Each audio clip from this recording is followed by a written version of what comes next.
গত 2 দিন ধরে পত্র পত্রিকা সহ সোশ্যাল মিডিয়াতে দেখি যে তারা বিভিন্ন মা বোনের কাছে যাচ্ছে, গিয়ে এমনকি গিয়ে ওই এনআইডি নাম্বার নিচ্ছে, বিকাশ নাম্বার নিচ্ছে। শুনছেন খবর? কি খবর এটা পেয়েছেন আপনারা? আবার এইদিকে কি কয়, এইদিকে আবার অন্য কথা কয় যে সৎ মানুষের শাসন দেবে। নিজেরাই মানুষের বিকাশ নম্বর লয়, ওই বিকাশ নম্বরের মধ্যে আবার টাকা পাঠাতে, আবার কয় সৎ মানুষের সাথে। টাকাটা তো দিচ্ছে, টাকাটা তো তাহলে আবার জনগণের পকেট থেকেই কাম দেবে, তাই দিবে না? ক্ষমতা যদি পায় তাহলে এটা কেমন করে সৎ মানুষের সদস্য? যে নিজেই অসৎ কাম করে, সে কয় সৎ মানুষের শাসন দেবে।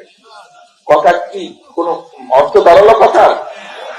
তাহলে চিন্তা করেন কত বহুরূপী তারা, কাজে এই দেশকে, এই দেশের মানুষকে এদের হাত থেকে রক্ষা করতে হবে। এখন যদি আমরা বলি, মন দিয়ে শুনেন কি করি, এখন যদি আমরা বলি এই যে ঢাকা শহরে কিছুদিন আগে ভূমিকম্প হলো না, কয়েকবার ভূমিকম্প যে হলো, নরসিংদীতে হয়েছিল, এখানে হয়েছে ভূমিকম্প। হ্যাঁ, আচ্ছা ঠিক আছে,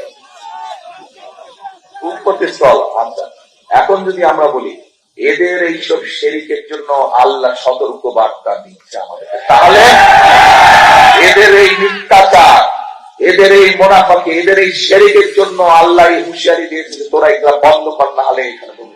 আমরা যদি এইটা বলি কোথায় যাবে তারা? কাজে আসুন এই শিরকিদের হাত থেকে, এই মুনাফিকদের হাত থেকে, এই ধোঁকাবাজদের হাত থেকে এই দেশকে, এই দেশের মানুষকে রক্ষা করতে হবে। এবং রক্ষা কারা করতে পারবে?